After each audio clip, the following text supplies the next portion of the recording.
Thank you to Simthic, accessible via sim.gg for the weapon stats used in making this video. Link in the description.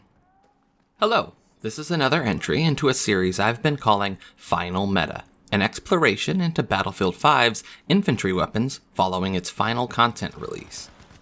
In this video, I'm going to be saying headshots quite a lot, as this entry covers the two SMGs best for nailing repeated headshots, the STEN and the MP40. My combat role suggestion for these two SMGs is the Field Medic combat role. The strength of being able to sprint faster to downed teammates can't really be beat by the other option. Even with SMGs with a longer range or high accuracy type focus that implies a more careful approach like these. My sight suggestion for these is the iron sights or latty sight. Both weapons feature great irons with clear and easy to manage sight pictures, especially with the low recoil these weapons sport. Choosing the irons provides the greatest zoom for achieving headshots, while also having a fast aim time for the closer quarters that SMGs are best for. Choosing the latty sight sacrifices some zoom for a clearer sight picture. Either option works fine. I'm also advising my standard selection of gadgets: the smoke grenades, bandages, and smoke grenade launcher. These gadgets generally hold the widest utility and help cover for the specific weaknesses of the medic class's predominant weapon set the best, like covering for the long-range weakness of SMGs and obscuring the view of vehicles, which the medic class has little recourse against, while also accentuating the main strength of being able to revive friendlies by assisting in covering open areas where they were downed and allowing for close-range ambushes to take advantage of SMG's better performance in closer quarters. One thing also of note is that the bandages work better to provide quick relief to friendly players taking damage on the front lines, something generally more useful than the health crate's more stationary nature for any SMG user. While these weapons tend to promote a more cautious playstyle, the bandages are still strongly advised.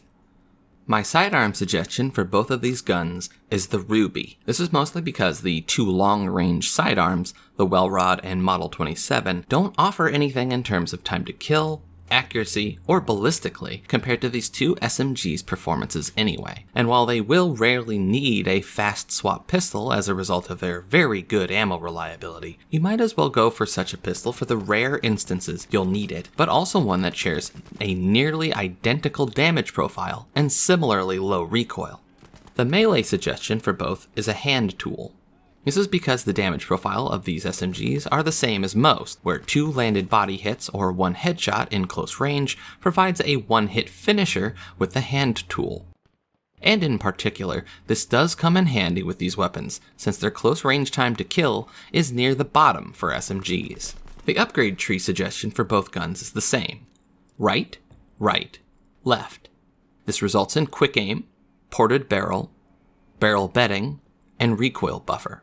This is because, since these guns generally work best for trying to land multiple headshots in a row, you want to focus on aimed fire, and maximizing their best possible accuracy, which you obtain from standing still or even going prone if your situation calls for it.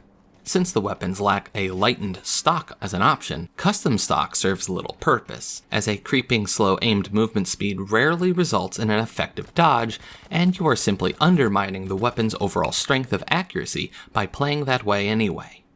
The general tactical suggestion for both of these SMGs is to stand largely still and fire for headshots regardless of range.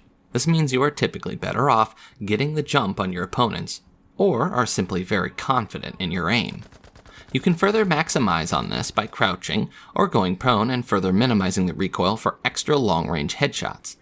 Straight fire is not encouraged, as the combination of slow firing rate and slow aimed movement means you are more likely to simply miss shots, significantly slowing an already slow time to kill. You will also be a fairly easy target for your enemy to react to by strafing, and slowly spraying less than accurate fire at your opponent.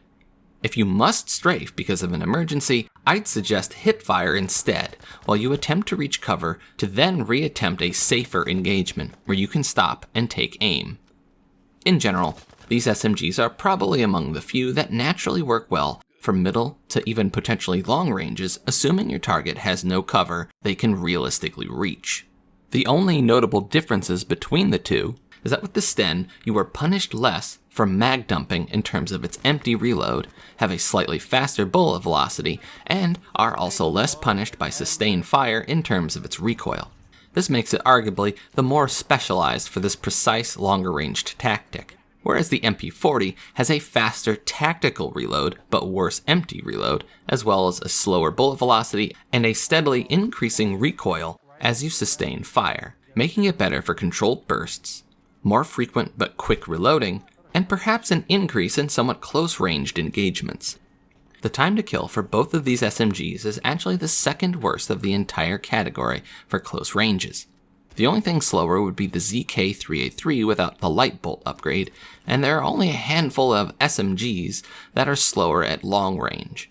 In conclusion, these are SMGs that essentially try to bridge the range gap between SMGs and the other classes of weaponry in Battlefield 5, and largely serve as weapons that are easiest to land headshots at medium distance with some level of consistency. This can actually result in fantastic performance in the broadest sense, making them flexible weapons that are effective at least to a certain degree in every map if you know how to take advantage of their strengths. However, their inability to rapidly take down targets in close range with body shots can make them poor performers. This is especially the case if you face an enemy team that tends to rush effectively and in swarms. If they do, that might make it hard to take the time to line up those perfect, smooth, repeated headshots amid the chaos. Thank you for watching my video to the end. Please like, comment, subscribe, and hit the bell for notifications.